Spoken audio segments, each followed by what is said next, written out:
pessoal, tudo bem com vocês? Eu sou a professora Cristiane e hoje eu vou estar aqui com vocês nesse momento para falar um pouquinho sobre os fundamentos da enfermagem. Então, sou professora, enfermeira e aí a gente vai conversar um pouquinho hoje, né, uma pequena introdução através dessa videoaula nos pontos, como o nome já diz, fundamentais, né? Fundamentos, os fundamentos principais, fundamentos da enfermagem.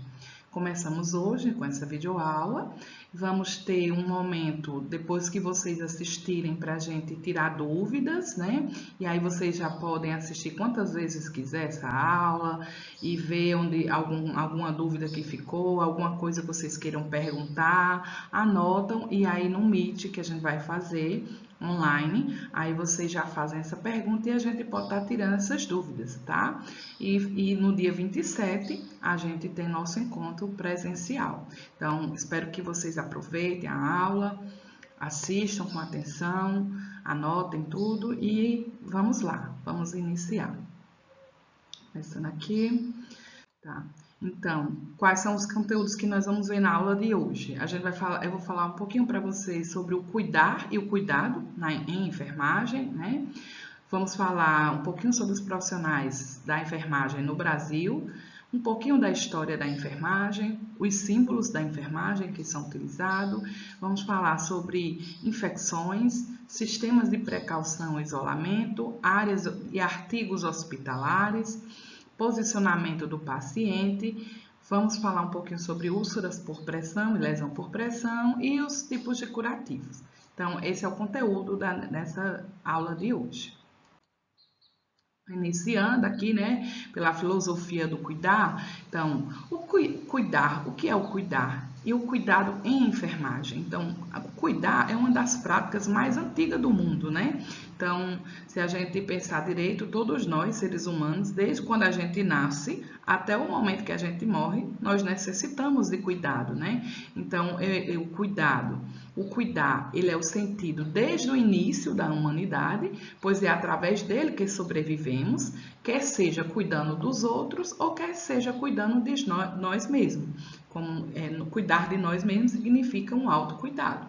Então, ninguém sobreviveria se não fosse, em algum momento de sua vida, cuidado por alguém. Então, o cuidado é um ato de cuidar e zelar, e pode ser realizado por algum familiar ou não, e em uma ação de tratar de algo ou de alguém, de zelar ou de tomar conta de algo ou de alguém, né? Dar atenção, reparar, anotar. Esse cuidado aplicado à enfermagem, hoje, né, atualmente, então o cuidado em enfermagem é tudo isso que a gente falou aqui, né, sobre o zelar, sobre o cuidar, mais alguma coisa. O que seria esse mais alguma coisa? Esse cuidado agora sistematizado, adotado, né, com algumas técnicas, algumas normas, alguns protocolos, para que esse cuidado seja melhor bem prestado, se assim eu posso dizer, que ele tenha mais qualidade, tá ok? E suprindo a necessidade do nosso paciente, tá ok? Então, o cuidar da enfermagem continuando. Então, a enfermagem, ela é a arte e a ciência do cuidar, né? Então, a enfermagem, ela é conhecida como a arte do cuidar. Então, a enfermagem, ela é necessária a todos os povos e todas as nações, né? É imprescindível em época de paz ou em época de guerra, é indispensável a apresentação da saúde e da vida dos seres humanos. Então, em todos os níveis, em todas as classes sociais, como falamos, se necessita de cuidado. Uma criança, para ela vir ao mundo, ela precisa de um cuidado, ela precisa ali de um apoio, né, da equipe para que essa criança nasça. Para a criança crescer e desenvolver, precisa também ter alguns cuidados. E assim sucessivamente, a puérpera, né? A puérpera, a mulher depois que pare, ela também precisa de cuidado. Então, como vemos, o cuidado, ele é imprescindível, como se diz aí. Então, A essência da enfermagem é a assistência do cuidado ao ser humano cuidando. Então, o cuidar é a essência, é o coração da enfermagem, certo?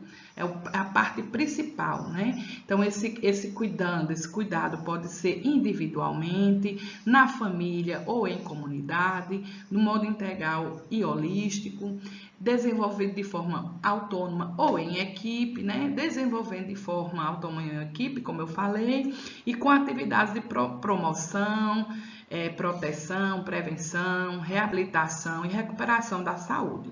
Então, tendo embasamento científico para tal. Como eu falei para vocês, esse cuidado hoje, atualmente, ele é sistematizado, ele é organizado, né?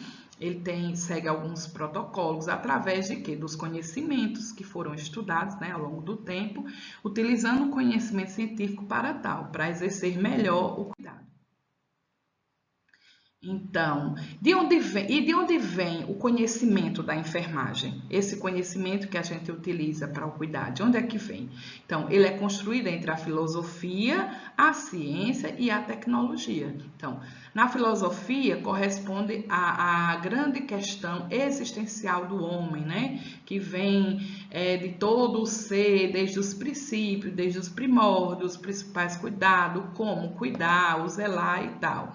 A parte da ciência corresponde à pesquisa e aos estudos teórico-práticos, aos estudos sobre determinada patologia, sobre a teoria, sobre como praticar determinado tipo de cuidado e etc. Algumas práticas, alguns procedimentos, como desenvolver, tudo isso aí está ligado na parte científica. E a parte da tecnologia corresponde ao desenvolvimento das ferramentas, né, de gestão, de controle do cuidado. Então, que ferramentas eu utilizo para prestar cada tipo de cuidado? Por exemplo, se o cuidado que meu paciente precisa é um curativo, quais são as ferramentas que eu preciso ali? Eu vou precisar de produtos para limpeza, eu vou precisar de ferramentas como insumos, né, como gaze, atadura, algodão, álcool, enfim. Para cada tipo de cuidado, a gente vai precisar de um determinado material. E aí é estudado, né, pela parte da tecnologia. Então, sempre deve estar pautado nos princípios éticos, em uma abordagem comprometida com a liberdade humana, aspectos culturais dessas sociedades. Então, os profissionais de enfermagem no Brasil, quem são esses profissionais? Como foi que se iniciou, né? Então, no Brasil, a enfermagem ela é realizada exclusivamente pelos profissionais de enfermagem registrados, né, pela Lei 7.498 de 1986, que são enfermeiro, técnico de enfermagem, auxiliar de enfermagem e ainda tem os parteiros, né? As parteiras. Nós vamos ver adiante. Então, veja, no Brasil é exclusivamente, peraí, aqui, veja aqui para vocês verem melhor, né? Então, ó, essa palavra aqui, não deu certo, tava tentando circular aqui, gente, aqui, ó.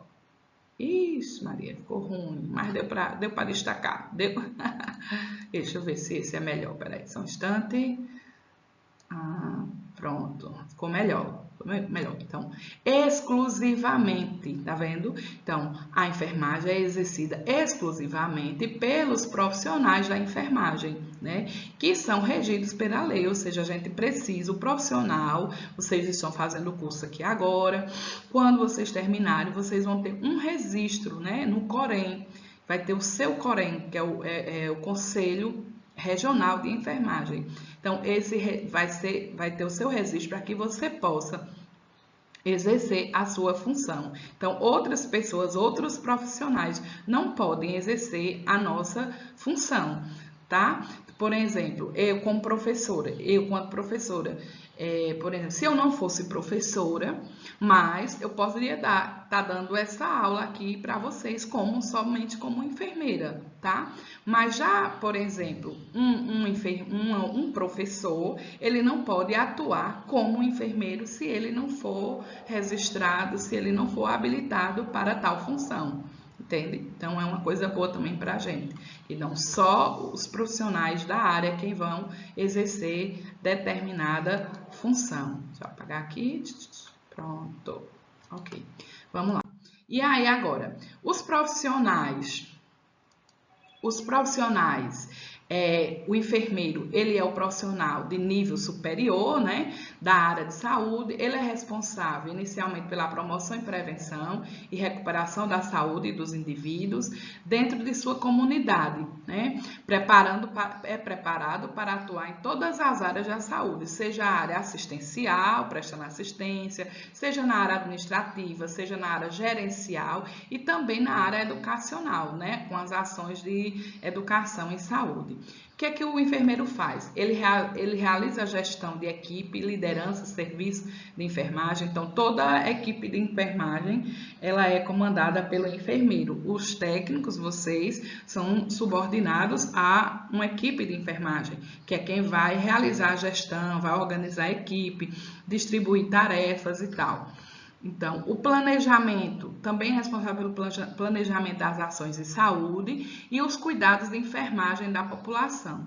Realiza e participa da assistência do paciente, realiza os processos de burocrático administrativo de serviço de enfermagem e de saúde e faz o treinamento da equipe de enfermagem e população. Então, faz o treinamento dos seus técnicos, fazem também treinamento ou atividades de educação e saúde para determinados grupos da população, como pacientes hipertensos, diabéticos, participa do programa do PSE, que é Programa Saúde nas Escolas, prestando assistência, ok?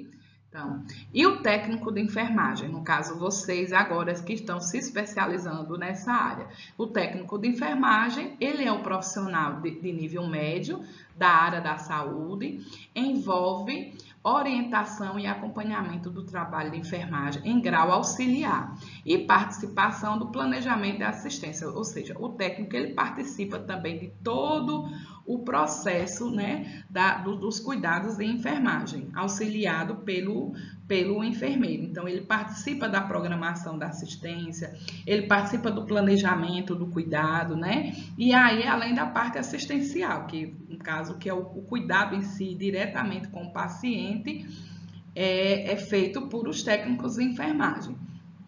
Então, vocês vão participar da programação, né, da assistência de enfermagem, como eu falei anteriormente, vão executar ações assistenciais de enfermagem, exceto as privativas do enfermeiro. O que é isso? Executar as ações assistenciais, executar o cuidado. Então, aplicação de medicação, o banho no leito, todo o cuidado que o paciente precisar, exceto alguns procedimentos que é exclusivo do enfermeiro. Professor, um exemplo, uma passagem de sonda, a sonda nasointeral, sonda vesical, passada o posicionamento da veia, do acesso aqui, né, na região, me fugiu aqui a memória.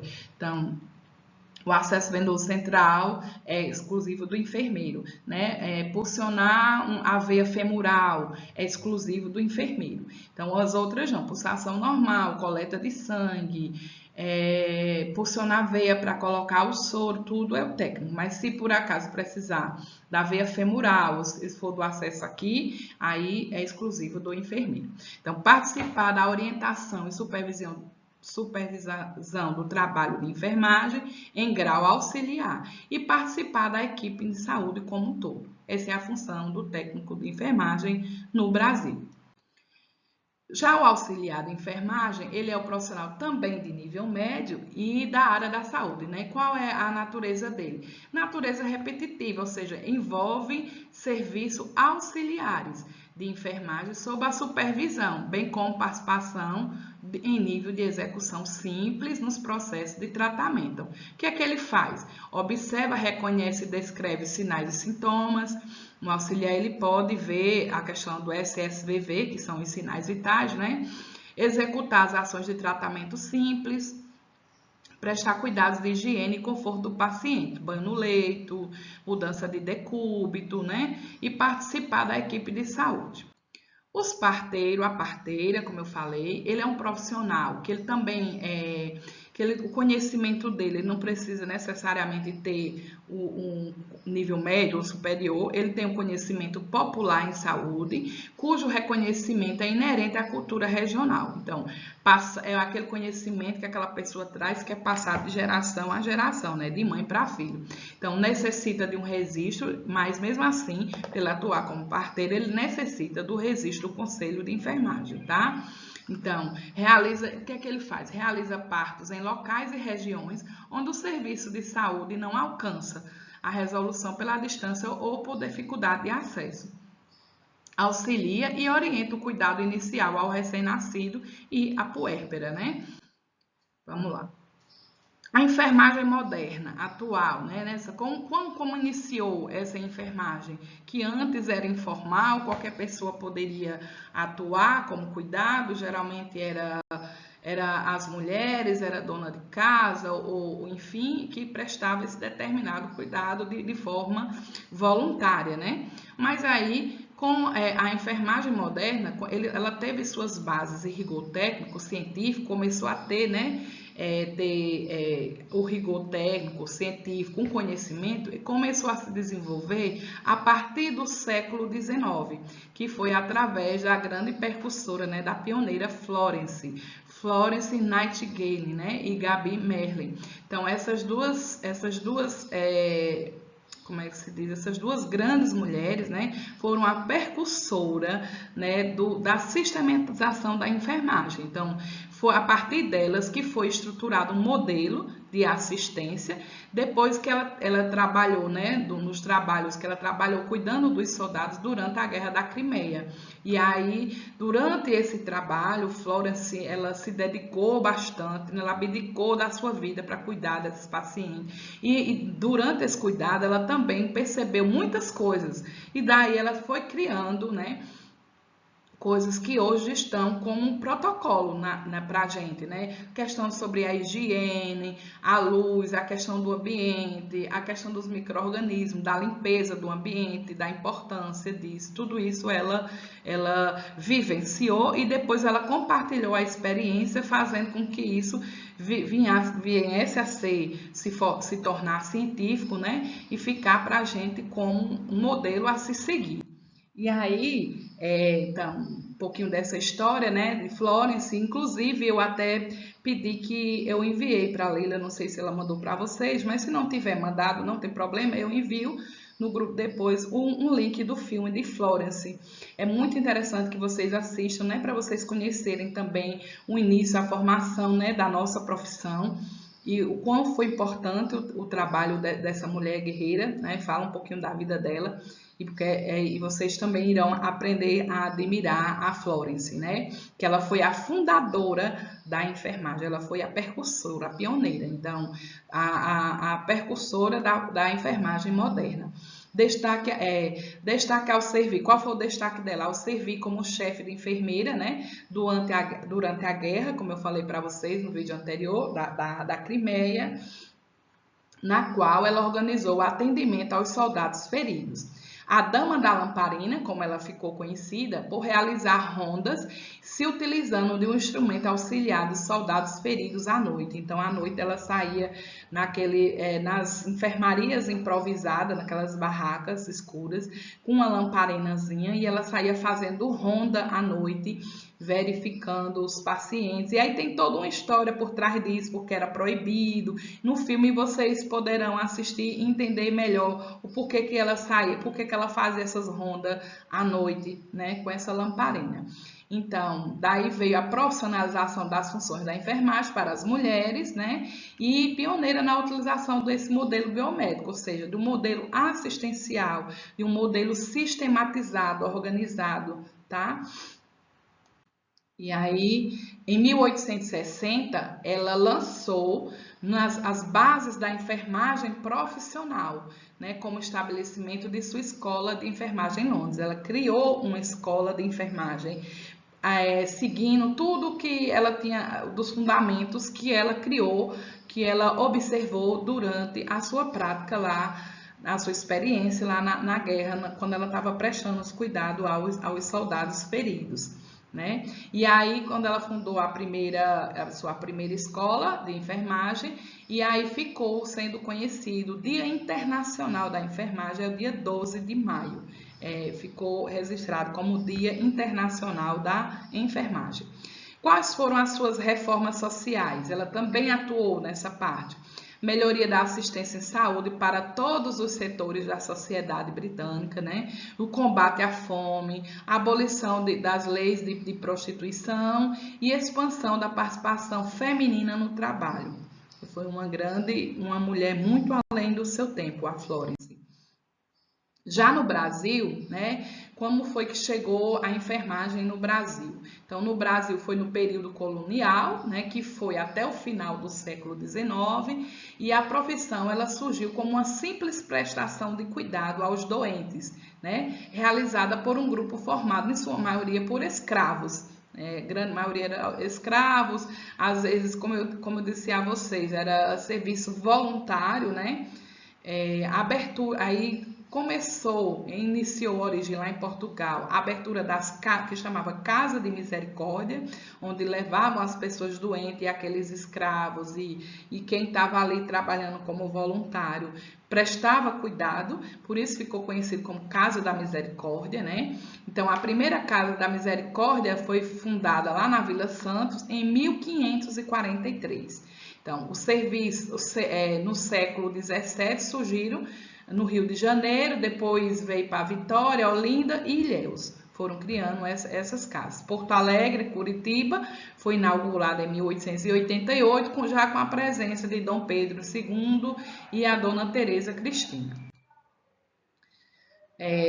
No dia 13 de dezembro de 1814, também nasceu essa grande mulher. Essa aqui, a do Brasil, é a nossa Florence brasileira, né? A Ana Justina Ferreira, a Ana Nery, né? Ela nasceu na cidade de Cachoeirinha, né? Que é uma província da Bahia. Qual foi a história da Ana Nery? Ana, ela ficou viúva aos 30 anos, bem jovem, e os dois filhos dela, um era médico militar e o outro era um oficial do exército. Então, eles foram convocados, né, para participar, para servir a pátria durante a Guerra do Paraguai. E aí, Ana Nery, ela não resistiu, ela não aceitava a separação da família. Ela já sentia só com a ausência, já sofria com a ausência do marido, né? E aí foi que ela fez, ela resolveu partir para os campos de batalha para ficar junto com os filhos dela. Então ela improvisou hospitais e não mediu esforços no atendimento aos feridos, né? E aí após 5 anos, né, de guerra, né, que ela ficou prestando esse serviço, ela retornou ao Brasil e foi acolhida com carinho e louvor e recebeu uma coroa de louros, né, que é um grande mártir, né, para a pessoa. E aí ela criou a escola de enfermagem que foi fundada e recebeu o nome dela, Ana Nery. E aí ela traz essa frase, olha, a enfermagem é uma arte e para realizá-la como arte requer uma devoção tão exclusiva, um preparo tão rigoroso como a obra de qualquer pintor ou escultor, pois o que é tratar da tela morta ou de um frio mármore comparado a tratar de um corpo vivo. O templo do Espírito de Deus é uma das artes, pode ser-se a dizer, a mais bela das artes. E eu também concordo, gente, com essa frase, né? Então, eu acho muito interessante essa parte que ela diz aqui, ó. Pois o que é tratar de uma tela morta ou de um frio mármore comparado a tratar de um corpo vivo? Que é o que a gente faz, né? Tratar de vida, uma pessoa com vida, uma pessoa que respira e você prestar aquele cuidado e realmente, quando vocês estiverem na prática, vocês vão perceber que realmente cuidar é uma arte. O cabelo aqui voando, né? Vamos lá. Então, quais são as características desse modelo de enfermagem? Como é que funciona? Então, a característica é evolução de registros clínicos, dando origem à implementação do ainda atual, mundialmente adaptado pelo processo clínico do doente, ou seja, a gente faz toda a evolução do paciente, registrando sinais, sintomas, como se desenvolveu, faz a anamnese, todo o histórico do paciente, toda a origem dele, para entender e compreender melhor o problema dele e prestar uma assistência melhor. A gente também prioridade, característica desse modelo, a limpeza do ambiente que vai se trabalhar, né? A limpeza do local onde vai ficar aquele paciente, limpeza de tudo, né? Para controle de infecções e controle, né? Evitar os micro-organismos, proliferação. Segregação dos doentes pelos tipos de materiais, sinais e sintomas. Segregação quer dizer separação.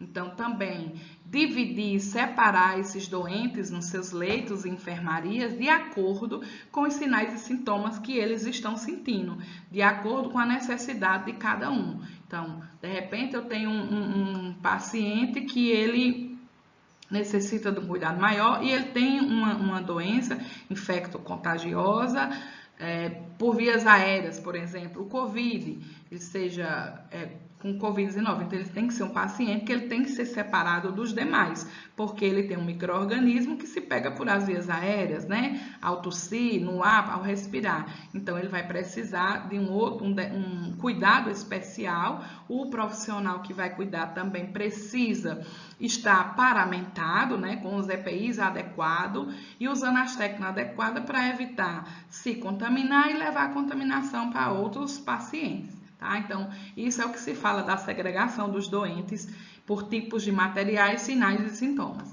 Outra coisa é manter, aqui ficou um errinho, gente, perdão, né? Mais luz, tá? Mais é mais luz e troca de ar nos ambientes, né? Onde ficam alocados esses pacientes. E aí, a pesquisa e o estudo científico da enfermagem, ela não está estagnada, ou seja, ela não ficou parada, não parou naquele tempo lá de Flores ou de Ana Nery que fez, não.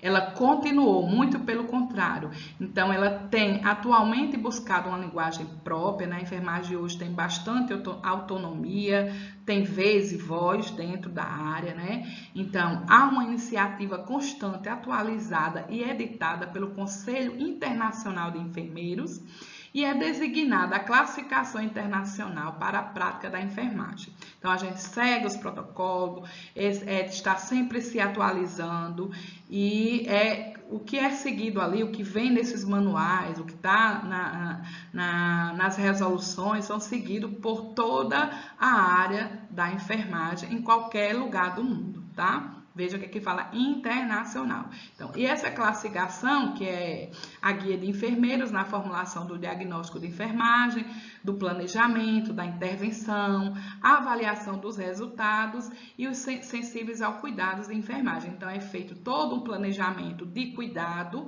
o qual, dependendo do tipo de patologia, qual cuidado vai ser prestado àquele paciente, se planeja aquele cuidado, vai fazer intervenção vai avaliar se aquele cuidado foi efetivo, né? Se serviu, se não, e aí vai fazer o quê? Então, vamos avaliar, foi adequado, resolveu o problema ou não, então precisa melhorar ou não, né? Então, é uma maneira de a gente prestar um melhor cuidado e avaliando se esse cuidado está surtindo efeito. A inserção. As tradições da enfermagem, né? A inserção do enfermeiro nesse espaço de saúde e seu reconhecimento pela elite e pela sociedade brasileira decorreram do empenho competente dos pioneiros e seus seguidores, né? Então, foi um grande empenho lá, como diz, né, de Ana Nery, de Flores e de outras que vieram, né? Que lutaram, né, por nossos direitos e tal, e por formalizar a profissão, oficializar, que hoje a gente tem uma profissão, né, registrada em lei, com um registro e com um órgão que nos defende, tá?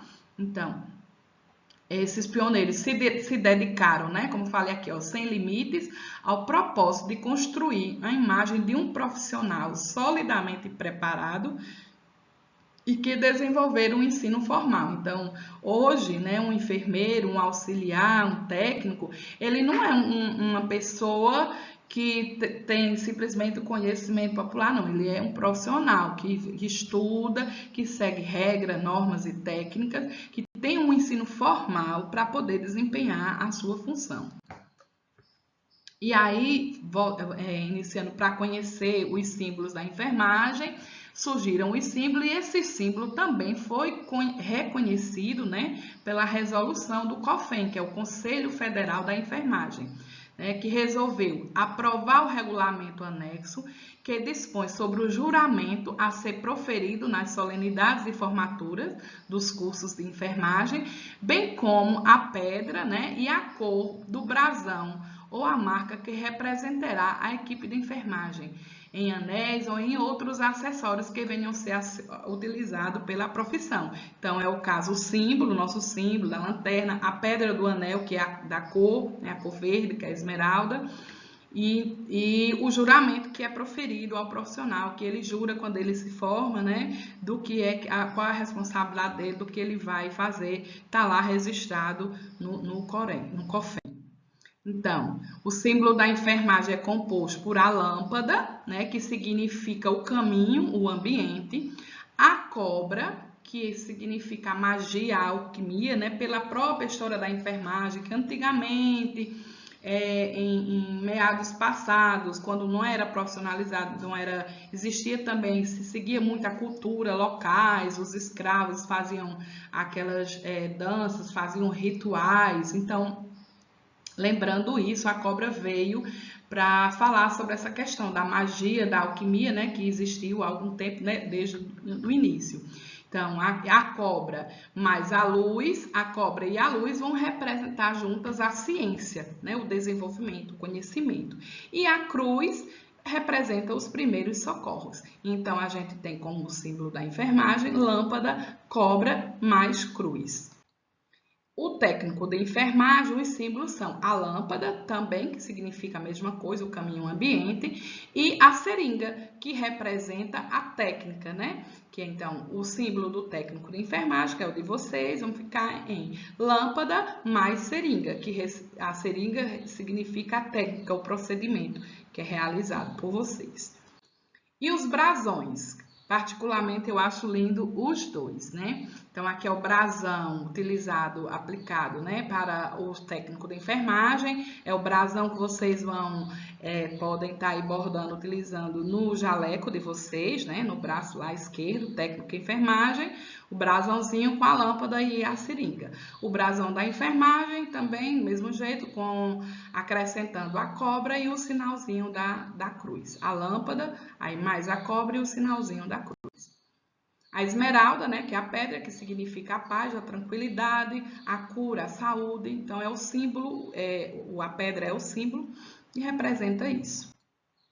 Tá, agora vamos iniciar nessa fase aqui, agora já conheci um pouquinho da história, falei, então agora vamos falar um pouquinho dos conhecimentos já adquiridos e que agora para a gente se torna imprescindível saber, né? Porque é onde eu vou atuar mais, é onde tem a grande importância de eu saber, de eu ter esse conhecimento para que se evite, né? Se reduza os riscos de contaminação dos pacientes e que também possa melhorar os que já estão contaminados, tá? Então, a gente vai entender agora um pouquinho sobre a ação dos agentes patológicos, que são os micro-organismos. Observem aqui nessa imagem, né? O que a gente não vê realmente, mas se a gente pudesse, nessa hora, ampliar como essa foto, ter uma lupa ou um microscópio, a gente iria observar que nossas mãos, elas são assim, carregadas de micro-organismos,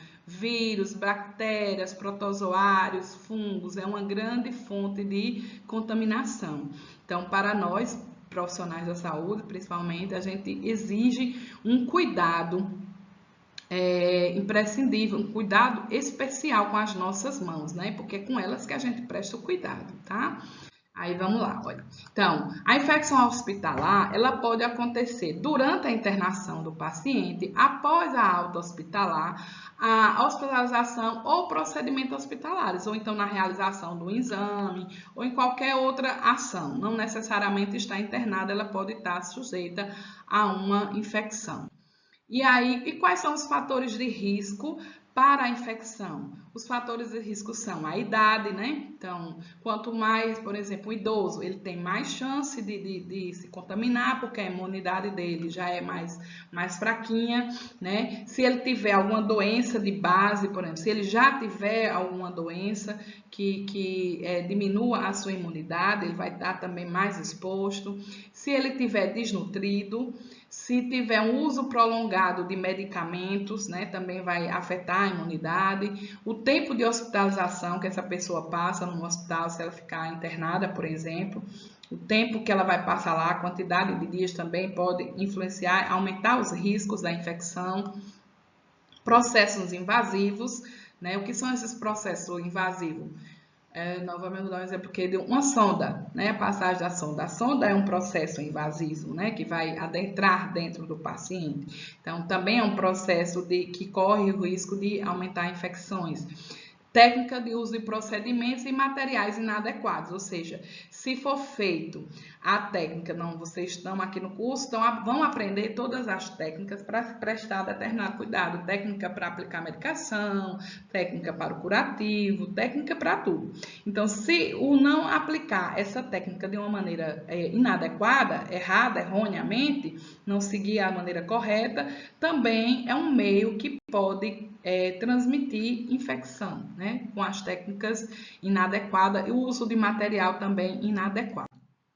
E aí, as fontes de reservatório, onde é que fica acoplado esses micro-organismos? As suas principais funções, nosso próprio organismo, né? Nós sabemos que no nosso corpo a gente também é composto por milhões de bactérias e outros micro-organismos que vivem naturalmente no nosso organismo, alguns com relação harmônica, né?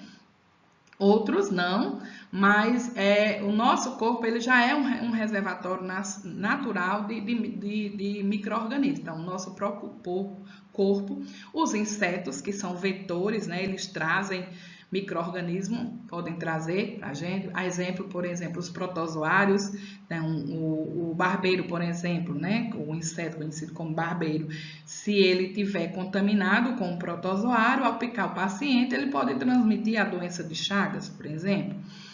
Outros animais, né, podem trazer através de ratos, cachorros, gatos, através da sua urina contaminada ou outros meios, pode também trazer micro-organismo. Objetos inanimados, sejam objetos de uma forma geral, tudo que está à nossa volta, né?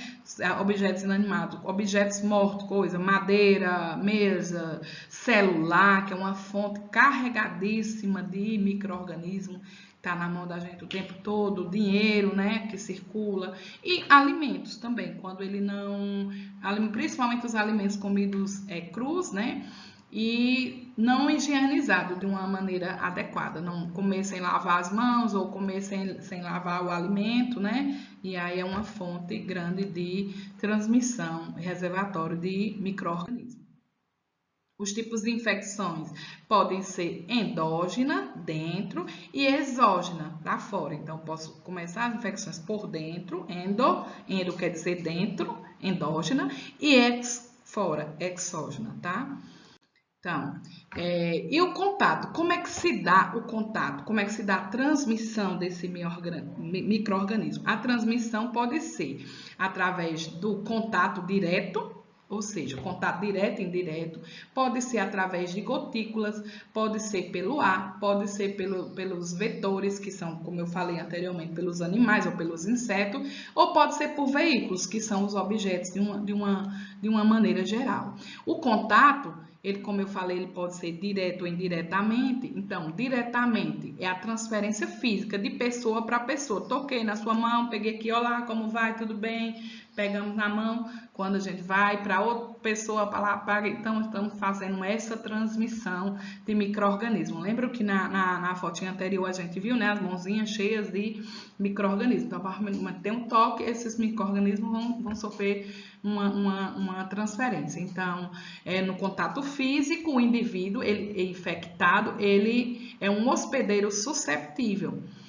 A forma indireta, que manda dizer, com contato pessoal do hospedeiro susceptível com os objetos animados. Então, a pessoa mesmo vai lá, pega um objeto, ela mesma se contamina. Gotículas, né, como a gente falou, adenovírus, que algumas doenças como a influenza, né, as meningite, as gripes, o próprio Covid, né, são que se pega através de gotículas de saliva.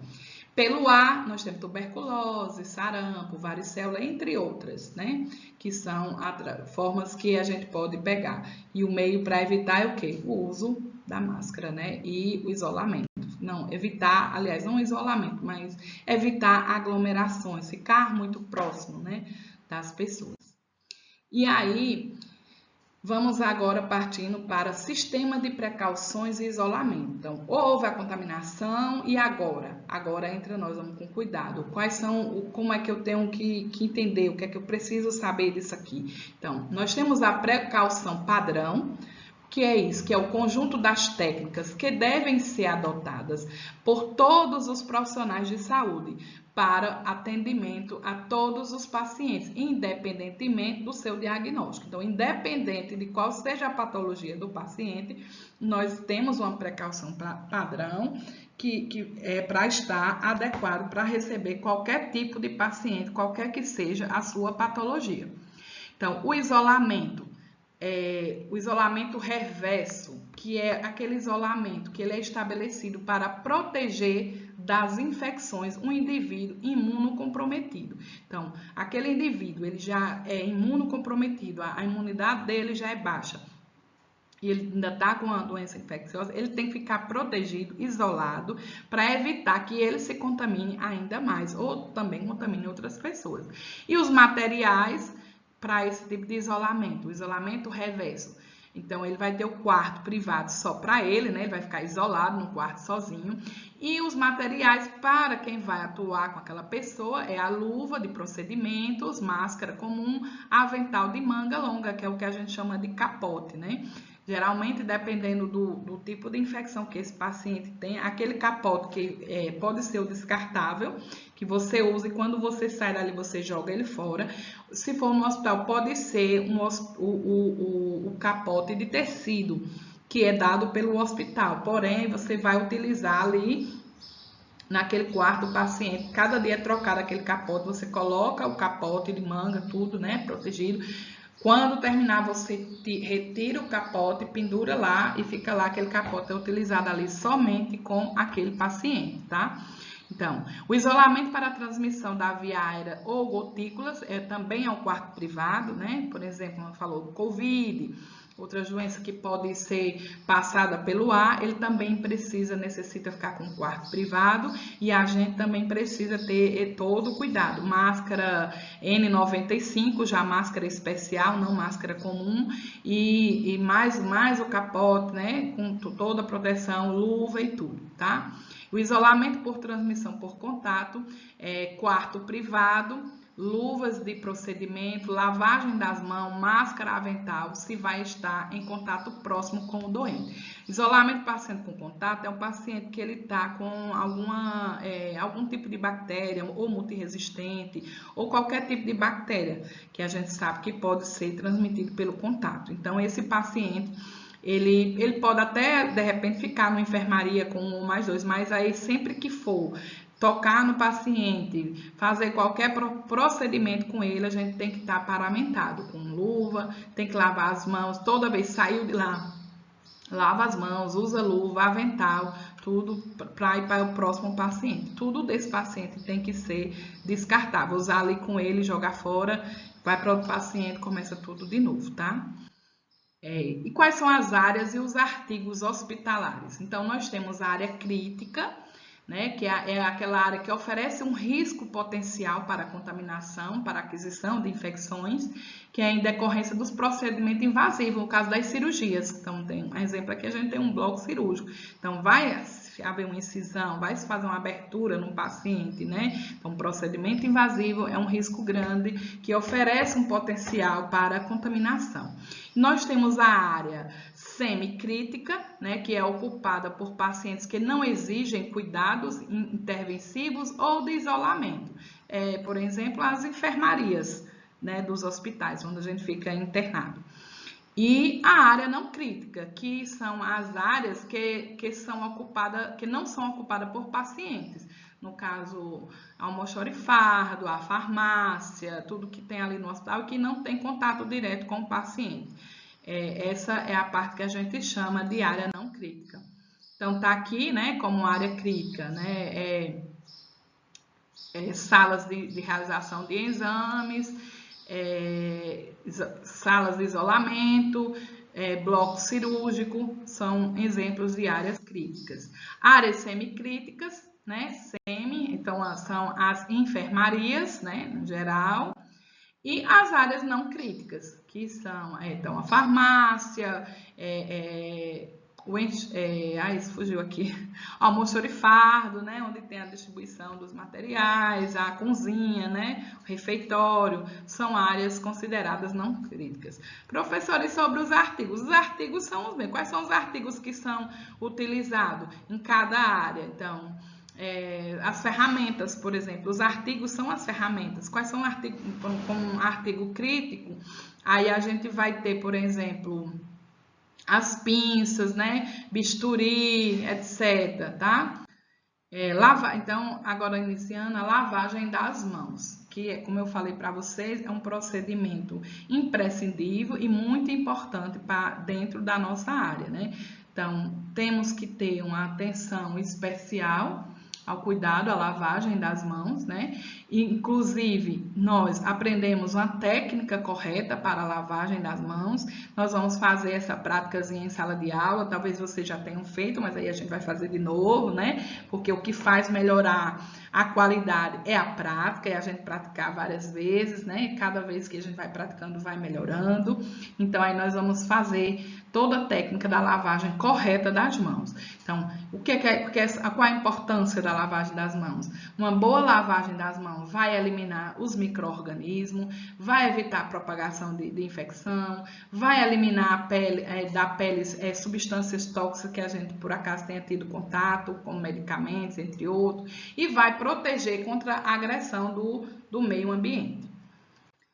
E aí, aqui a gente tem, né, os passozinho para a lavagem das mãos, a técnica, né? Aqui não é uma lavagem normal, aqui é uma lavagem com técnica, que aí, quanto profissional, a gente vai aprender, então, vai passar a lavar as mãos assim, dessa forma agora. Não é lavar para todo jeito, não. Ela já tem toda uma técnica para se lavar. Então, o primeiro passo, molhar a mão, né? Colocar o sabão, esfregar a palma da mão, esfregar o dorso, né? Então, a gente faz spray entre os dedos, né? Entre os dedos, no dorso da mão, o polegar, o outro polegar, né? Depois, né? O dorso, como eu já falei, e os punhos, entre um e outro. E aí a gente vai colocar mais ou menos assim, eu não sei se tá dando pra ver. Isso, a mão assim, ó.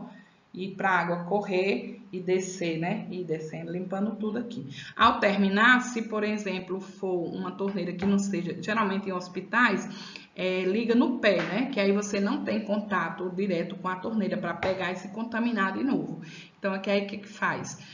Se não tiver, você vai pegar o papelzinho que você vai, o papel toalha que vai enxugar a mão, e aí ou você faz com o cotovelo, aquele movimento assim que bate para fechar, ou você pega o papel toalha e aí toca para fechar, para não contaminar. Se tiver alguém do lado que possa pedir para fechar, melhor ainda, para que você não contamine de novo suas mãos, né? A gente já viu que os micro-organismos ficam lá no objeto, então numa torneira, por exemplo, que é um local que é o local que todo mundo pega. Então, várias pessoas chegou ali e tocou, os micro-organismos vão ficando, tá?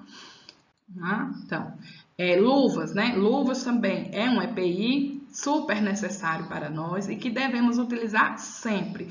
Todo e qualquer procedimento realizado com o paciente, que é realizado por o técnico enfermeiro, ele deve ser realizado com luvas, tá? A gente vê na prática profissionais que fazem isso, que fazem punção, que chega e toca no paciente sem a luva, mas isso é inadequado, é um erro, tá? Porque a gente aprendeu, né, e a gente sabe que ali é um meio de contaminação. Então, tanto eu posso me contaminar, como eu vou pegar, por exemplo, eu toco num paciente, eu peguei lá os micro-organismos que ele tem, aí vou para outro paciente, toco, então estou levando o micro-organismo de um para o outro. Então, o correto, o procedimento, a norma técnica é para cada paciente. Você vai fazer qualquer procedimento, você deve usar as luvas. Nesse caso, que a gente chama luva de procedimento, são as luvas simples, para procedimentos simples. Então, a possibilidade da equipe entrar em contato com micro-organismo infeccioso é muito grande, né? Então, por isso, precisamos de luva. Então, a flora endógena do paciente, a possibilidade da equipe de ser transitoriamente colonizada por micro-organismos que possam ser transmitidos a outros pacientes, como eu falei anteriormente. Então, pego um paciente, toquei nele, peguei um micro-organismo nele, aí vou para outro paciente, toquei nele, vou para outro paciente, toquei nele, e aí o que é que vai acontecer? Vou levar, então, infecção cruzada, é o que a gente chama de infecção cruzada. Então, aqui as luvas de procedimento, né, que é aquela luva comum. Então, para cada paciente, vou lá, coloco a luva, terminei, fiz o que deveria fazer, tira a luva, joga fora. Vou para outro paciente, outra luva, tá? Para cada procedimento, eu vou estar sempre usando as luvas, trocando a luva, certo? É o procedimento correto. Então, as luvas estéreos, que são a luva que pode chamar também de luva cirúrgica ou luva estéreo, que é uma luva especial, que ela vem esterilizada, né, toda preservada direitinho, sem estar contaminada. E aí também, para essa luva, a gente exige uma técnica para se calçar. Para calçar a luva, para evitar que ela que contamine, né? Que nesse meio tempo você contamine a luva. Então, tem aqui, ó, ela vem toda fechadinha. Nós também vamos ver essa luva na nossa aula prática, na aula lá presencial. Eu irei levar essas luvas para que a gente possa treinar também, né? E utilizar. Para que eu uso essa luva estéreo, professora? Em que momentos? Quando a gente for realizar algum procedimento invasivo no paciente, quando se vai realizar curativo em determinados momentos, então se usa a luva estéreo, que é para evitar contaminação daquele local. Então, tá aqui, né, na aula prática a gente vai ver melhor, então a gente abre ela, né, lá faz a lavagem, a técnica da lavagem das mãos adequadamente, aí vem aqui, abre a embalagem, ela já vem posicionada, as luvazinhas, nessa posição que tá nessa foto aqui que vocês estão vendo, com a mão direita, mão esquerda, e aí você vai, por exemplo, se você for destra como eu, você vai pegar a sua mão dominante, e aí você vai calçar, né? Pega aqui na parzinha e vai calçar, enfiar suas mãos dentro da luva. Olha aqui, ó, nessa imagenzinha também fazendo. Não precisa se preocupar, que às vezes, dependendo como a luva vem, depende do fabricante, umas vem bem coladinha, outras são menores, enfim. Às vezes a gente não consegue logo de primeiro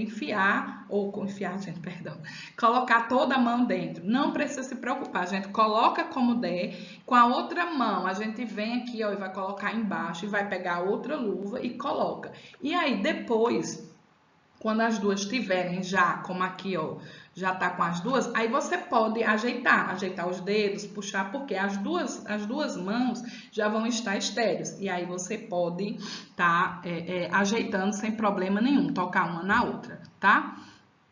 E aí a gente vai fazer isso em sala, vamos fazer essa prática para ver como é, que é um procedimento muito importante que deve ser seguido corretamente. Lembra quando a gente falou anteriormente de seguir a técnica adequadamente? Então, existe esse procedimento. Se eu não faço da maneira correta, por exemplo, se eu calço a luva e eu pego com a minha outra mão que está sem luva, na luva que eu toquei, eu já contaminei. E aí, se eu não prestar atenção nisso, eu contamino as duas e eu já vou para o paciente com a luva contaminada. E aí vai ocorrer o risco, né, da infecção. Tá? E aí, agora nós vamos entrar no campo, né, da cama. Agora, o preparo para a cama. Já entendi sobre o que é a infecção, já entendi que eu tenho os procedimentos. Agora vamos a um preparo também importante, né, dentro para vocês. Então, é o preparar a cama hospitalar. Como é que preparar essa cama? Então, a cama ela deve ser arrumada de acordo com o paciente que vai ocupar aquela cama.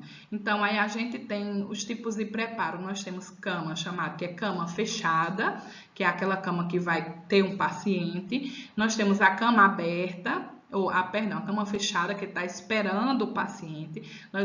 Com o paciente, nós vamos ter a cama aberta, nós vamos ter a cama para o paciente operado e nós vamos ter a cama para o paciente com o banho no leito, que é aquele paciente acamado. Aí vamos ver aqui, ó. Então, nessa imagem, a cama aberta, que é aquela cama ocupada por um paciente, né? Então, ela é um paciente que ou deambula ou não deambula. Deambular é andar. Então, ele pode ou não andar ou andar. Então, vocês vejam que tem o forrinho, o lençolzinho de elástico, a fronha, e tem a barra aqui no meio, né? E mais o lençol. Aí, gente, só que eu vou dizer uma coisa para vocês. Na teoria é bem diferente na prática, né? A gente aprende que tem que ser assim, que ainda tem o cobre-leito depois. Porém, na prática não é assim que funciona. Existe um déficit muito grande nos hospitais de lençol, falta de lençol, e aí é uma confusão. E então, geralmente só são 2 lençóis mesmo. É o lençol, o elástico, né, para cobrir o colchão, e o de cobrir o paciente, e a fronha. Geralmente sempre são esses. Cama fechada. A cama fechada é aquela cama que está desocupada, né? Que não está aguardando o paciente. Então, ela fica forradinha com lençol, com cobre-leito que vai cobrir o paciente e aí fica lá aguardando. Com a toalhinha aqui seria que a fronha, a toalha de banho, tudo que vai estar lá aguardando o paciente, só esperando. Essa cama ela é descontaminada e forrada direitinho, fica aguardando. Geralmente, na prática, nos hospitais, a gente não coloca, não deixa já a cama forrada, certo? Feito, por exemplo, tem um paciente, o paciente teve alta, aí vai desinfectar aquela cama para receber um próximo e aquela cama fica lá. O profissional só vai lá forrar, colocar quando, por exemplo, o paciente vai subir o paciente vai dar entrada, né? Então, tá vindo o paciente, é que a gente vai lá e prepara a cama para receber o paciente. A cama do operado, né? Já o operado, obrigatoriamente, ele deve ter a faixa. Essa faixa aqui, ó, no meio. Então, um lençol. E aqui é outro lençol. Geralmente é uma faixa nos hospitais. Tem já apropriada, até já vem esterilizada e dobradinha dessa forma. Só no jeito da gente colocar lá na cama. E depois o cobre-leito. Para que essa faixa aqui? Para, se precisar, movimentar o paciente, né? A gente vai tirar da maca, botar na cama. Ou precisa mexer no paciente. E essa faixa, ela vai auxiliar, certo? Vamos lá. E quais são os materiais? Aí entrando, pronto, já forrei a cama, preparei. Tem um paciente que ele precisa do banho no leito, que é uma função também do técnico de enfermagem. Quando o paciente ele não tem acompanhante, geralmente se ele tiver acompanhante e o acompanhante se propor e quiser dar o banho, a gente agradece, né? Aí qual vai ser a função de vocês nesse momento? Auxiliar ou orientar, porque às vezes a pessoa que está ali acompanhando, ela não tem o conhecimento que a gente tem, a maneira correta, então ela vai dar lá o banho do jeito que ela achar que deve. Então, você pode aceitar, né? Você pode permitir que o acompanhante ele dê o banho, mas aí você vai orientar a primeira vez, você orienta, você diz como é que deve começar o banho, a maneira correta, ensina ali a pessoa e aí pronto, aí você pode dar uma olhada supervisionada de vez em quando. Caso contrário, não tenha acompanhante, aí é nós que temos que fazer, vocês que vão ter que fazer esse banho e utilizando a técnica adequada, não é de todo jeito não, tá? Então, quais são os materiais? Então, na hora que vai para o banho no leito, os 12 lençóis, né, que você vai molhar, vai precisar trocar aquele lençol, o de cima e o de baixo. Vocês vão ter um lençol móvel, né, um cobertor e uma colcha, uma fronha, uma toalha de banho e as compressas, que são o esfregão. Umas compressinhas que já tem alguns hospitais que já vem pronta, aquela esponjinha, ela já vem com sabão e aí é só você molhar e passar no paciente, que aí já sai o sabão. Caso contrário, não, a esponjinha normal e você vai usar o sabonete de preferência líquido, né, que é pedido. A jarra, né, com a bacia, a água, a camisola, o biombo, se for o caso, por exemplo, se for uma enfermaria que não seja separado por... não tenha cortina, tal, não feche, aí a gente vai pegar um biombo para preservar o paciente, a intimidade dele, né? Isso é muito importante, né? Às vezes o paciente ele está acamado ali, mas ele sente, ele vê, ele tem vergonha. Já é constrangedor em si a gente fazer esse procedimento. Então, além de fazer ainda deixar exposto, isso é uma técnica que às vezes as pessoas terminam esquecendo, mas que é de grande importância, é muito constrangedor para o paciente. Então, devemos ter muito cuidado para preservar a intimidade do paciente, para que ele se sinta confortável, que ele não se sinta tão constrangido, né? Que a pessoa já está ali debilitada, susceptível, né? E ainda ficar exposto daquela maneira. A gente tem sempre ter a questão também da empatia, se colocar no lugar do outro. Se fosse eu, será que eu iria gostar de estar tomando banho ali todo exposto, todo mundo passando e vendo, né? A gente observa, tem hospitais que tem aqueles vidros, então às vezes você acha que está protegendo de um lado, quando você olha o vidro, todo mundo que está passando no corredor está vendo aquele paciente exposto. Então não pode, né? A gente tem que ter ética nesse momento, prestar atenção nisso, né? E fazer essa proteção. Então, os procedimentos, a observação. Então, os procedimentos, eles devem ser repetidos dos dois lados, né? Lado direito, lado esquerdo, trocar água, se for necessário, né? Cobrir o paciente, não deixar ele todo peladão, exatamente. Por exemplo, eu vou começar pela cabeça. Cabeça, rosto, higiene bucal. Então, eu não preciso já tirar o lençol expondo as partes íntimas dele. Não vou descendo o lençol, aos poucos a gente vai tirando e já vai colocando outro. Então, cobrir o paciente, não deixá-lo, né, exposto. Se necessário, realizar a higiene dos cabelos, que deverá ser realizada primeiramente, né, logo após a lavagem do rosto. Cortar unha, se necessário. Então, prestar todo um cuidado. Então, tá aqui, ó, nessa imagem eu tenho, começa por onde? Primeiro, face, pescoço e peito. Segundo, braço e axilas. Terceiro, braços e axilas direita, né, que é de um lado e de outro. Partes íntimas, perna direita, perna esquerda, as costas e nádegas. Quando for, aí vamos agora distinguir por o sexo, masculino e feminino. Então, os cuidados perineais, né, que é nas partes íntimas, perianal. Então, colocar a comadre sobre o paciente, aquela bacinha de água ali, a gente coloca bem próximo do lado do paciente, né? Não deixar as áreas dos corpos expostas desnecessariamente. Auxiliar o paciente a flexionar os joelhos e afastá-los, né? Abrir um pouco a perna para que você possa realizar a higiene lá do local. Molhar a genitália e lavar cuidadosamente as pregas da pele. Então, os grandes lábios, pequenos lábios, né? Lembrar que os pequenos lábios, a parte da mucosa íntima da mulher é muito sensível. Então, a gente deve passar a esponja ali com delicadeza, com cuidado para evitar ferir aquele paciente, né? Aquela paciente. Com a mão não dominante, afastar os dedos, né? Segurar os lábios, como a gente falou, os grandes, pequenos lábios. Com a mão dominante, lavar a região com o esfregão. Com água e sabão em direção anterior para o posterior. Então, trocando as áreas do esfregão, enxaguar e retirar a comadre. Então, observação. Se tiver presença de fezes, você deve fazer o quê? Primeiro, por exemplo, vou dar o banho, quando chega lá, você vê que o paciente ele defecou. Fazer o quê? Primeiro eu vou limpar com papel, né? Antes de iniciar o procedimento da lavagem. Vai facilitar, inclusive, até o nosso trabalho, tá? Na masculina, a atenção especial vai o quê?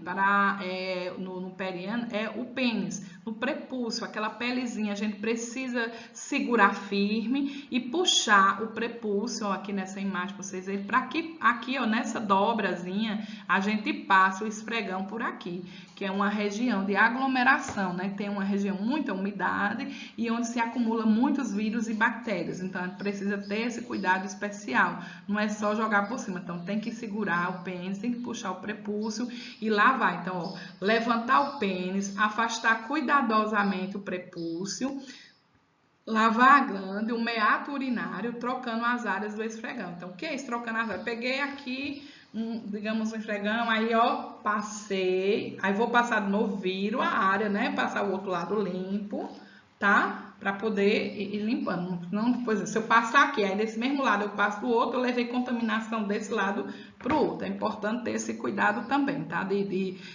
mexendo lá no esfregão, tá?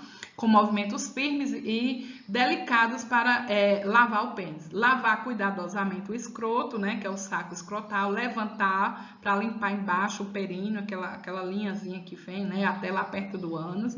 Enxugar, né, tem que deixar bem sequinho, que é um local que tem bastante umidade. E retirar a pomada e secar o local. Nesse meio tempo também a gente vai lá, porque na teca aqui já vai molhando, aí quando tirar o lençol e aí já vai botar um lençol novo, já vai fazer a troca. A higiene corporal no leito dá saúde bucal, né? Então, se o paciente, ele for um paciente autônomo, que ele possa escovar os dentes, você pode dar a ele uma cubinha ruim, uma vasilhazinha com aguinha, tal, o antisséptico, a escova, e ele mesmo vai fazer. Caso ele não possa, então a gente vai colocar a cabeça dele lateralizada, colocar a cuba rim do lado, e aí a gente vai realizar essa higienização da boca do paciente. Então, pasta de dente ou antisséptico bucal, né? Vão escovar os dentes com material de preparo, um abaixador de língua, se for o caso, por exemplo, paciente entubado, ou paciente que ele não esteja consciente orientado, que ele não atenda os comandos, aí você vai precisar daquela espátulazinha, um abaixador de língua para poder abaixar a língua, para limpar o palato, para limpar toda a boca, né? Enfim, então... escova, né, dentes, material, abaixador de língua, já falei, gases, né, para limpar, copo com água, cuba-rim no procedimento aqui, ó, para fazer aparar a água que cai lá da boca, e determinar a habilidade do paciente, segurar a escova de dente e explicar o procedimento. Isso é muito importante, explicar o procedimento. Acho que eu não falei nenhuma vez ainda durante essa aula, vou falar agora. É muito importante, é imprescindível. Sempre que nos reportamos a um paciente, primeiro devemos chegar e falar: bom dia, seu fulano, boa tarde, eu sou a enfermeira tal, eu sou a técnica tal, eu vou cuidar do senhor hoje, vou realizar o seu banho no leito, vou fazer isso, vou escovar os seus dentes, tá? E é importantíssimo isso, gente, que seja tudo que a gente vai realizar com aquele paciente deve ser falado em voz alta, devemos falar. Professora, mas tem aquele paciente, não importa, mesmo que ele seja acamado, a gente tem que chegar e tem que falar: bom dia, seu fulano, vou fazer isso, e tem que estar ali dizendo qual o procedimento. Se o paciente tiver acompanhante, ele vai estar lá vendo e você vai estar falando: olha, vou realizar, vou dar o banho no leito, vou fazer a escovação da boca, principalmente quando chega nas partes íntimas, né? A gente tem que ter cuidado para ter uma postura bem diferente para se tornar o mais profissional possível, para evitar outros tipos de comentário, ou evitar que surja algumas coisas. Então, com todo respeito, dizer: vou lavar aqui suas partes íntimas, viu? Com licença, e pegar sempre com muita formalidade, tá? Isso é muito importante. Então, se o paciente não for debilitado, né, como eu já falei anteriormente, você pode colocar a pasta dentro da escova, molhar a escova, segurar a cuba-rim e aí, com o auxílio, fazer a escovação. Se o paciente for dependente, você coloca um antisséptico oral, né, no copo descartável, molha o abaixador de língua, tira as crostas, né, presentes nos lábios, higieniza as bochechas, o palato, a língua, embaixo da língua, tá? Troca os abaixadores de língua e quando for necessário. Então, o banho, já que ali nós falamos todo o processo do banho no leito, agora nós vamos falar sobre o banho, sobre aspersão. O banho de aspersão é o banho no chuveiro, né? Então, às vezes o paciente ele pode levantar, ele vai ao banheiro, dependendo do grau de debilidade daquele paciente, você coloca ele numa cadeira e aí você vai levar ele até o banheiro. Então, quais são os procedimentos aí, né, nesse momento? Providenciar todos os produtos de higiene que se precisa para não estar lá, chegar lá, colocar o paciente: eita, esqueci o sabonete, eita, não, voltando não. Você já prepara tudo antes de pegar o paciente e levar, já deixa tudo pronto lá no ambiente, tudo que vai precisar, aí pega o paciente e locomove ele até lá o chuveiro, né, alcançar. Se ele for um paciente que ele mesmo faça a sua higiene, você pode só auxiliar e ficar olhando. Agora, não pode deixar o paciente sozinho, tá? Então, abrir o chuveiro, equilibrar a temperatura da água, né? Instruir o paciente para não trancar a porta do banheiro, não sair do quarto, devemos manter a atenção, tá? Com aquilo que eu falei, o paciente ele pode escorregar, cair, a gente sabe que é uma pessoa que ela tá ali, ela tá debilitada, ela tá passando muito tempo deitada, ela pode sentir uma tontura, cair, e isso é responsabilidade nossa, tá? Então, enquanto o paciente realiza o seu banho, preparar a cama, né, aberta, conversando com o mesmo a fim de detectar a normalidade. Então, você pode até abrir a porta do banheiro, ele vai dizer, não, eu já posso ficar sozinho, pode deixar, tá? Você bota tudo ali muito próximo dele, mas deixa a porta aberta e aí vai ajeitando a cama e vai conversando com ele, sempre de olho, né? Caso ele precise aí de uma ajuda, tá certo? Então, enquanto realiza o banho, já falei, né? Auxiliar o paciente a sair do chuveiro, se necessário, auxiliar a se enxugar, auxiliar a se vestir, auxiliar o paciente, né? Para o leito, se deitar e deixar o quarto do paciente com tudo organizado, tudo limpinho, certo? Se o paciente tiver acompanhante, como eu falei, a gente instrui e aí você pode deixar os cuidados do acompanhante. Mas caso não tenha, a gente só pode sair do quarto depois que deixar o paciente já na cama, bonitinho, deitadinho, todo arrumadinho, tá?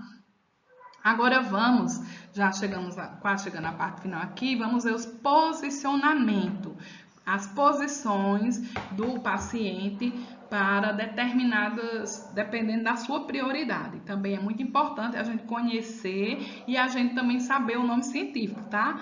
Por quê? Por exemplo, se um médico, por exemplo, der uma prescrição ou disse assim, ó, o posicionamento do paciente tem que ser tal, aí você tem que saber, né? Ele não vai dizer, bota o paciente sempre sentado, bota o paciente de lado. Não, ele vai dizer, bota na posição de Foley, bota na posição vertical, dorsal. Então, é importante. Então, por isso que a gente está fazendo um curso. O curso técnico em si já diz, a gente tem que aprender as técnicas, a gente estuda.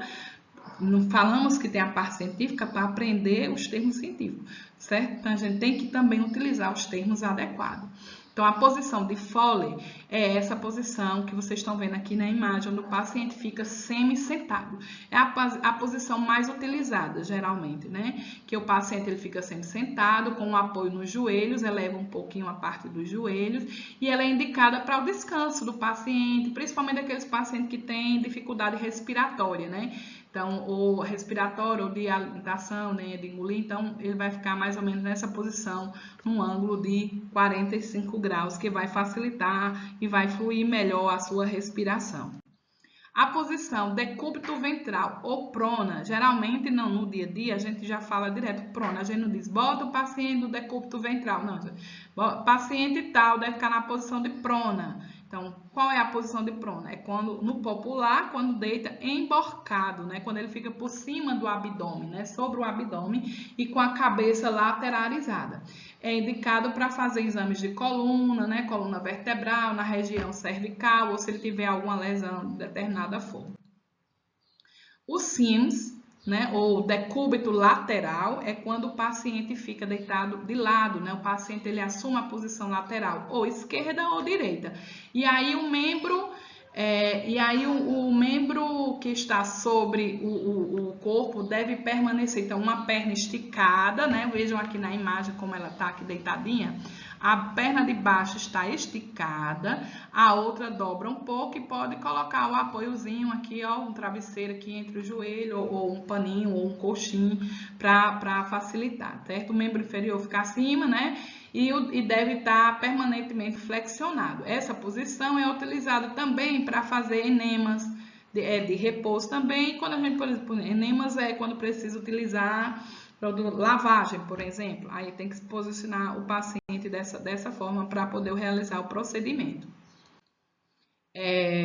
A região genopeitoral, né? Genopeitoral, observe que o paciente fica um pouco de joelho, né?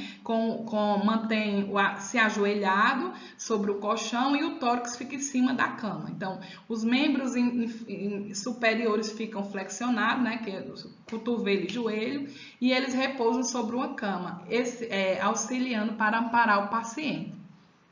Então, essa posição, ela geralmente é para fazer exames retais ou exames vaginais, tá? A posição ginecológica tradicional, né? Que quase todo mundo conhece essa posição, que chama posição ginecológica, que ela fica deitado de costa, né? Com os joelhos, as pernas flexionadas E se tiver, às vezes, precisa usar as perneiras, o suporte para segurar as pernas, né? Então, cobre-se o paciente com lençol na diagonal, né? E essa posição é utilizada para cirurgias de vias baixas, então, para exames ginecológicos, cirurgia de útero, bexiga e etc, tá? E esse posicionamento aqui que chama litômica, como é a litômica? Ele é uma modificação da posição ginecológica. Ela é quase igual à posição ginecológica, porém a gente vai pedir que o paciente ele venha bem para o acerinho da cama, né, como vocês veem aqui, ó, tá? E vai ser utilizada as perneiras também para afastar, né, as coxas do paciente, né, para que ele tenha uma visualização melhor. Então, ó, é considerada uma modificação, né, como eu falei, da posição ginecológica, e esse paciente é colocado em decúbito dorsal, com ombros e cabeça ligeiramente elevado, as coxas bem afastadas uma da outra, flexionadas sobre o abdômen. Então, essa posição ela é utilizada para quê? A posição do parto, né? Partos normais, cirurgias, exames de períneo, vagina, bexiga e etc. E a posição de Trendelenburg, que é uma posição em que o paciente ele fica inclinado, como se ele tivesse de cabeça para baixo, né? Vejam aí como ele fica a parte, né, a cabeça para baixo. O plano da cabeça fica mais baixo, o restante do corpo fica mais elevado. Para que essa posição é indicada para quê? Ela é indicada principalmente quando é para fazer drenagem de secreção nas brânquias, nos brônquios. Você está com várias secreções respiratórias. Então, para se fazer aspiração, o ideal é colocar esse paciente nessa posição por conta do retorno venoso, né, que vai facilitar a descer. A Trudenberg reversa, que também é inclinado, só que agora quem vai estar a cabeça em vez de estar baixa vai estar alta e a parte inferior que vai da cavidade abdominal vai ficar rebaixada. Então, mantém as alças essa posição mantém as alças intestinais na parte inferior da cavidade abdominal, reduz a pressão sanguínea cerebral, né? E é indicada para realizar cirurgias de abdômen e cirurgias cranianas. E agora, vamos falar um pouquinho sobre a úlcera por pressão ou lesão por pressão, que a gente chama LLPP, é a sigla LLPP. Muito importante. Então, todos esses posicionamentos que a gente viu, alguns deles, eles são muito eficazes, né? Principalmente aqueles lateral.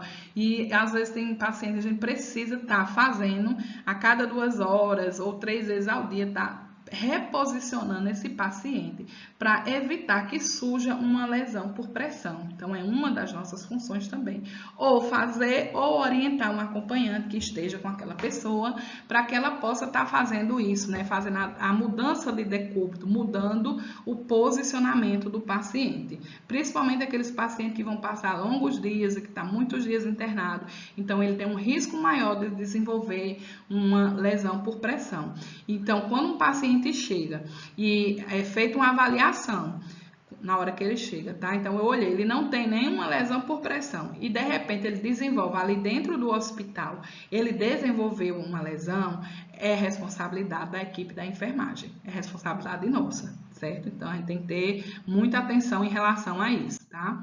Então, a lesão por pressão, né? A LLPP, ela é uma lesão com uma tendência de necrose, né? De tecidos. A necrose é a morte dos tecidos, causada por uma irrigação sanguínea deficiente, né? Não está circulando sangue, não está circulando muito bem ali naquele local, ocasionada por a pressão do corpo, né? Do paciente, que fica subsequente, e a falta de nutrição dos tecidos. Então, ocorre o paciente com afecção grave do sistema nervoso, sobretudo os hemiplégicos ou paraplégicos, eles não se movimentam em determinadas partes do corpo, né? Então, em paciente em estado de coma ou politraumatizado, né? Incapacitado de se mover na cama.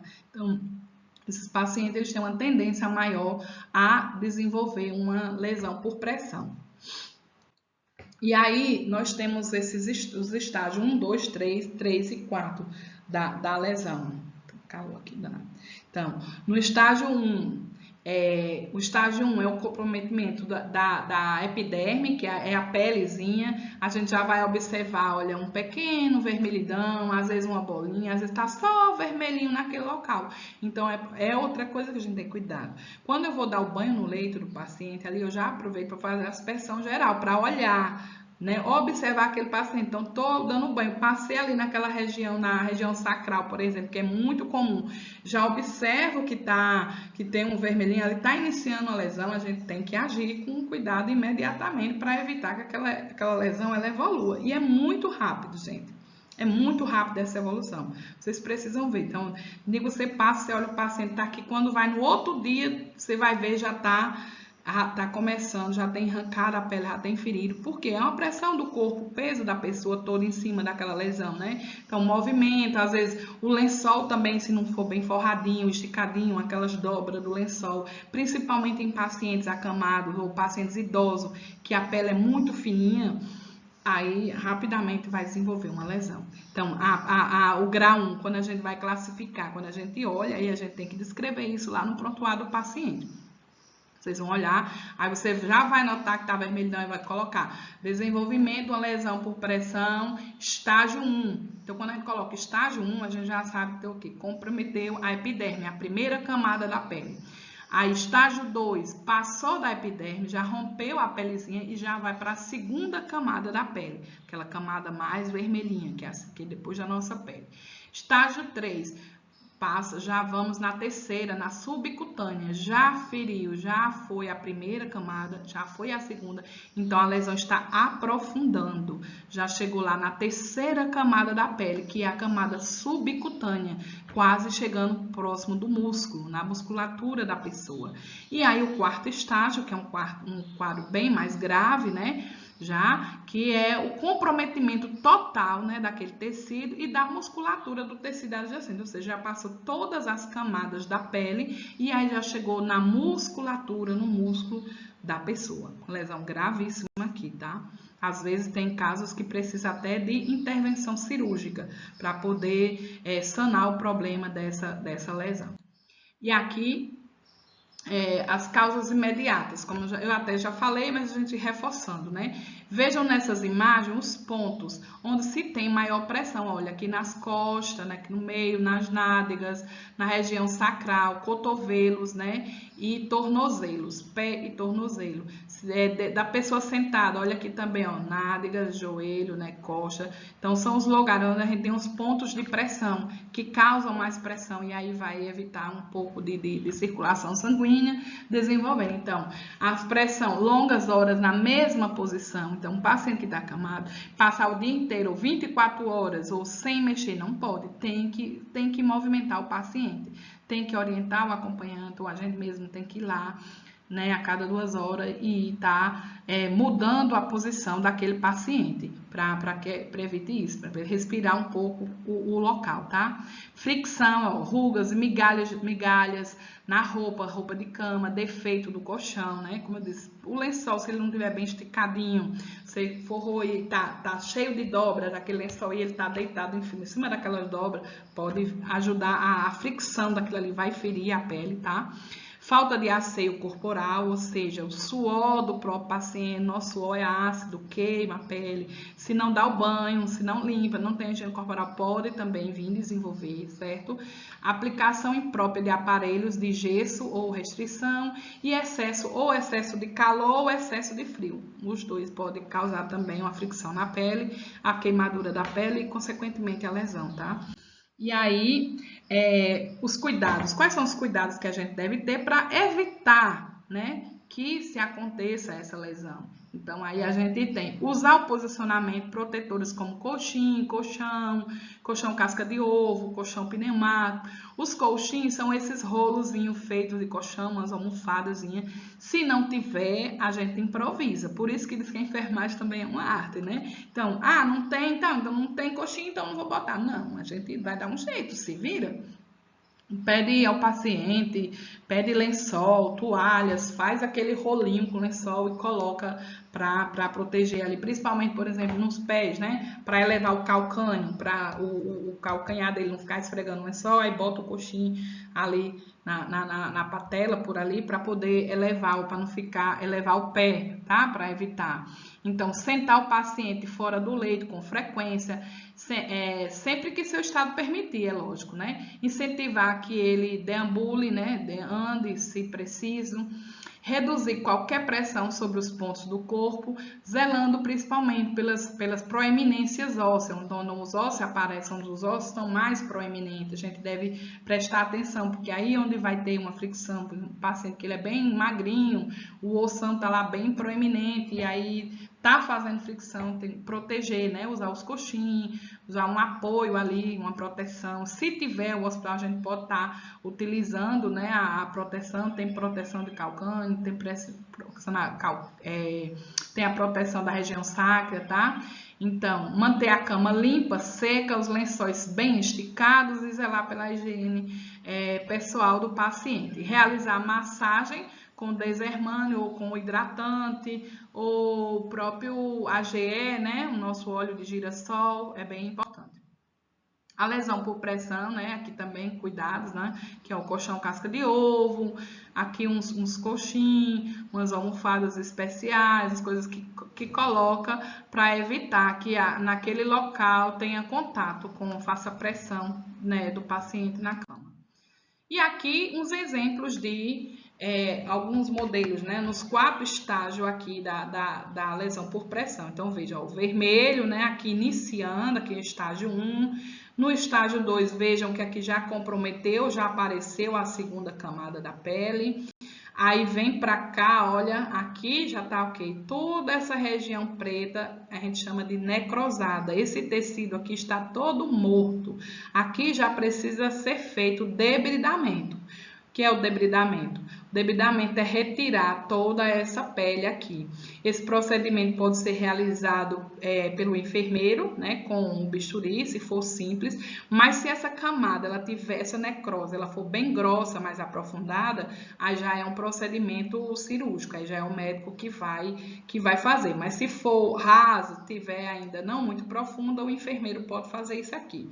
Que é isso aqui, vejam que aqui estava todo preto e aqui, ó, foi retirada todo o tecido necrótico para fazer com que essa área volte a respirar, né, volte a ficar granuladazinha e reverter, né, esse quadro, tá ok? E aí vamos aos curativos. Então, peguei aquela lesão e agora precisa de curativos, cuidado. Quais são os procedimentos? Vamos ver algumas coberturas principais. A nível de conhecimento, né, e saber. Então, vamos lá? Então, o curativo, ele é uma medida de antisepsia, né?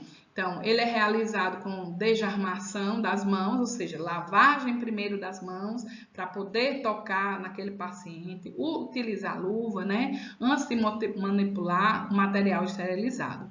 Então, diminuir o tempo de exposição da ferida, né? Ou dos materiais esterilizados, a gente deve ter bastante cuidado. Então, quando você vai fazer uma limpeza, um curativo, determinado paciente que ele tem uma lesão ali naquele local ou um trauma, primeiro a gente deve arrumar todo o carrinho ou a bandeja, o que esteja disponível para a gente, e já levar tudo organizado, para que evite que aquela lesão fique muito tempo exposta, ou até mesmo os materiais que já são esterilizados, que ele fique muito exposto lá. A gente tem que ter agilidade.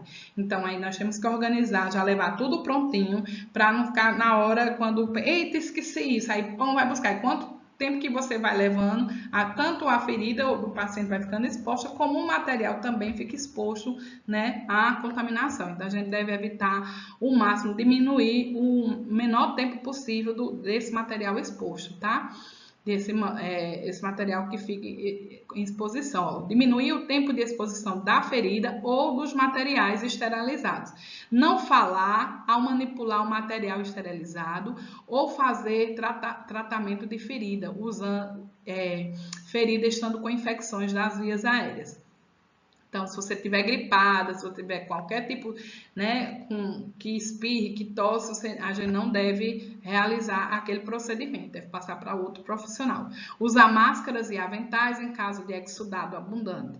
Aqui tem caso mais padrão. Então, toda manipulação deve ser realizada com máscaras e capote, deve estar devidamente protegido, tá?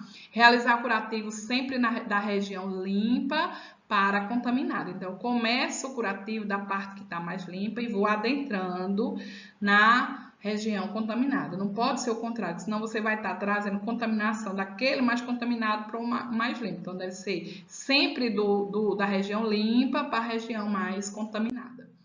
Então, os tipos de curativos são, a gente tem um curativo que a gente chama curativo aberto, que é aquele curativo que ele não precisa ser fechado, e a gente chama esse tipo de curativo aqui, a gente chama também esse tipo de ferida limpa, que é uma ferida cirúrgica, observe, não tem secreção, tá sequinha, bonitinha, então só precisa fazer a desinfecção, né? Então, curativos em feridas sem infecção, que após a limpeza podem permanecer abertos, sem proteção de gases. Exemplo, incisão cirúrgica, cesariana ou qualquer tipo de incisão. Tá nesse formato sequinho, né? Não tem exudato, então não precisa se cobrir. Só limpa e pronto. E o curativo oclusivo, então é o curativo fechado, né? Então, esse curativo após a limpeza da ferida, a gente vai fazer a aplicação de medicamento e vai ocluir, né? Vai fechar com gás, com micropóreo, com atadura ou com o dispositivo que a gente tiver no momento, dependendo do que precise, tá? Curativo compressivo é quando se tem hemorragia, por exemplo, né? Então, uma cirurgia ou um corte profundo, então eu preciso fazer uma compressão daquele lugar. A gente vai limpar, vai organizar e vai botar bastante compressa, né? Nesse caso, a gente nem mais gás, é compressa, que ela é aquele paninho mais que absorve mais fofinho, botar bastante e comprimir e apertar, fazer uma compressão mesmo naquele local, naquela incisão, para tentar estancar a hemorragia, tá? Curativo com irrigação, quando eu preciso molhar bastante, lavar. Então, geralmente, aqueles curativos que tem ferimentos infecciosos, que tem exudato, que tem pus, então eu preciso lavar com soro fisiológico bastante e depois colocar um PHMB, que é para limpar, né, matar as bactérias, né? Então, é o que a gente chama de um curativo que tem que ser irrigado, com irrigação. A drenagem, o curativo, então, curativos de pessoas que têm algum tipo de dreno, né? Feridas que tem muito exudato, então a gente tem que limpar a parte da região do dreno, fechar e limpar o dreno também, tá? Então, são curativo com drenagem. E curativos e métodos, né? Então, vamos lá. Como sempre, qual vai ser o método, a técnica? Sempre, primeiramente, explicar ao paciente o procedimento. Bom dia, seu fulano, boa tarde, boa noite, vou fazer o seu curativo, vou fazer de tal forma, vou usar isso ou aquilo. Tudo deve ser explicado ao paciente. Fechar as janelas para evitar corrente de ar e poeira, né, se for o caso. Colocar o biongo para proteger, dependendo onde seja a incisão do paciente, em qual região do corpo. E me proteger mesmo, se necessário, que às vezes também ninguém quer estar mostrando lá as suas feridas, né?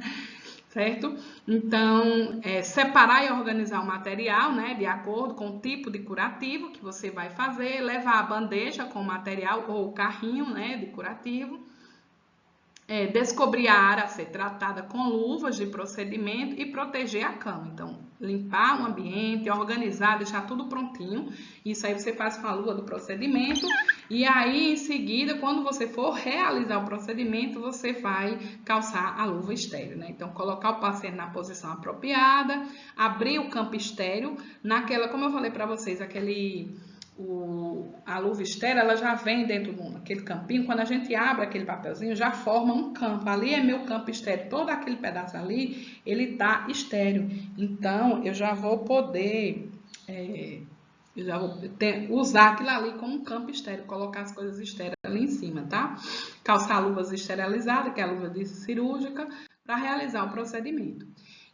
Observações. Antes de realizar o curativo, observar o estado do paciente, ler as anotações, né, que tem lá sobre ele no prontuário dele, o tipo de curativo que vai se fazer, quais são as prescrições que tem, Ver se o curativo está úmido, se tem secreções, né? Se tem água do banho, né? Que devem ser trocadas.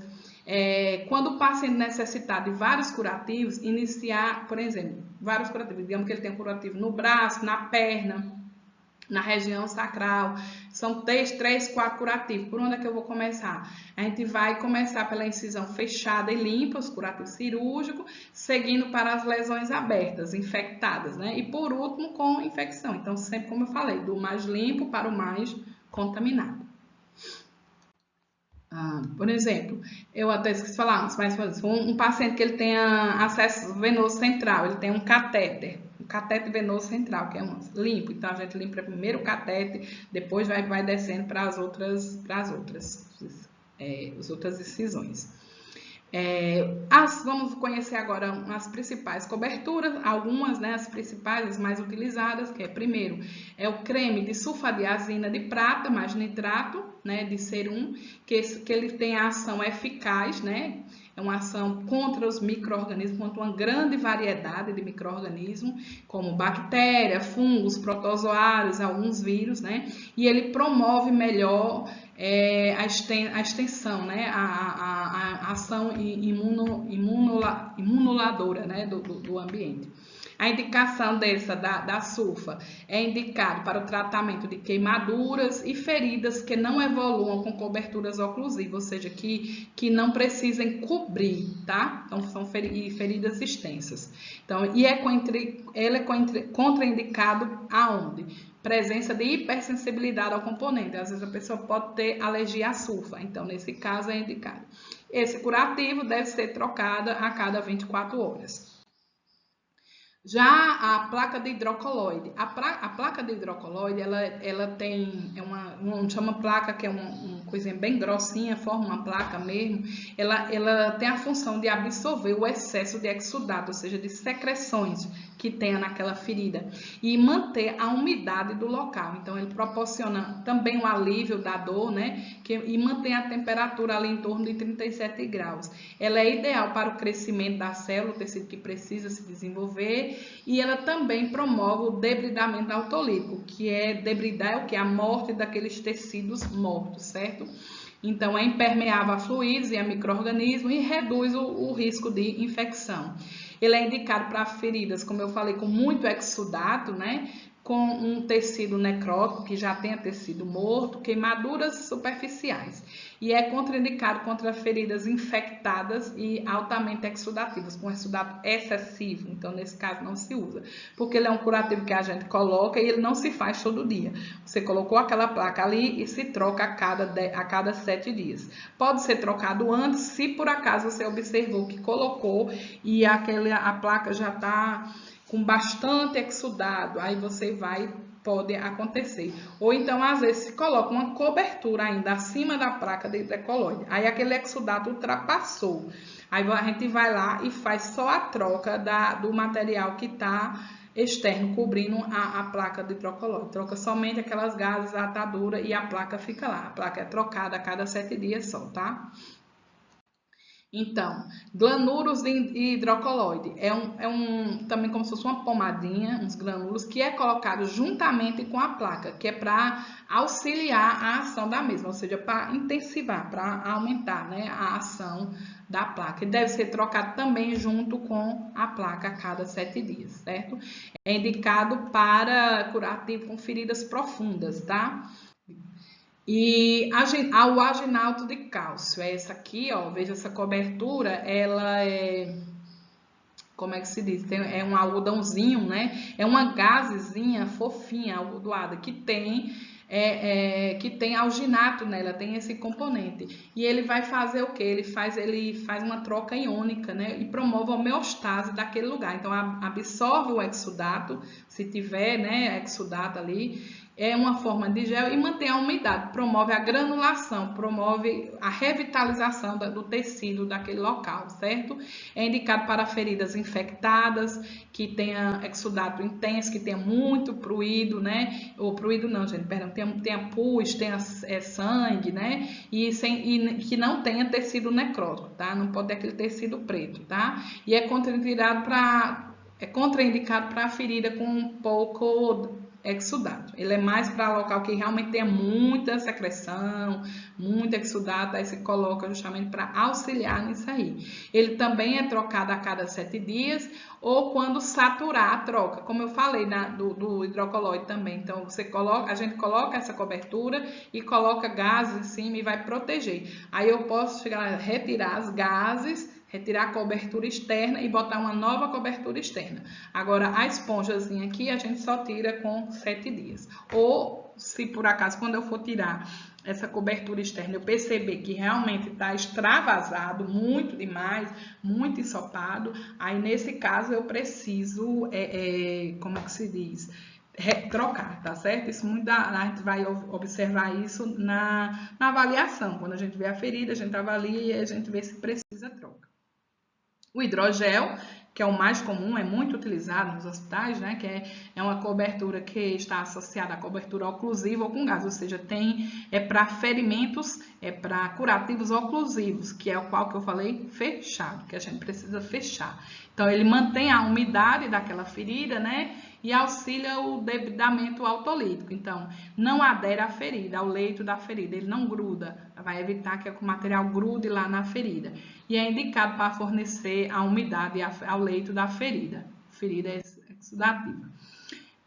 Creme hidratante, né, que é a ação tem a ação a ureia presente na creme facilita a penetração de moléculas água até a camada mais profunda da pele. Então, é indicado para hidratação tópica, né, para hidratar a pele do paciente, para evitar ressecamento e proteger também, né? Então, ele é contraindicado para a pele friável, relato de alergia ou ao componente do produto, ou seja, ao componente do creme. Se a pessoa tiver alguma alergia àquela fórmula, aí se procura um outro, pode ser um AGE, tá, para se utilizar.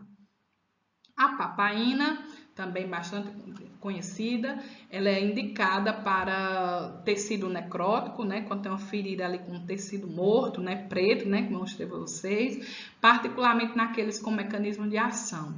E atua como desbridante natural, ou seja, ele faz o debridamento.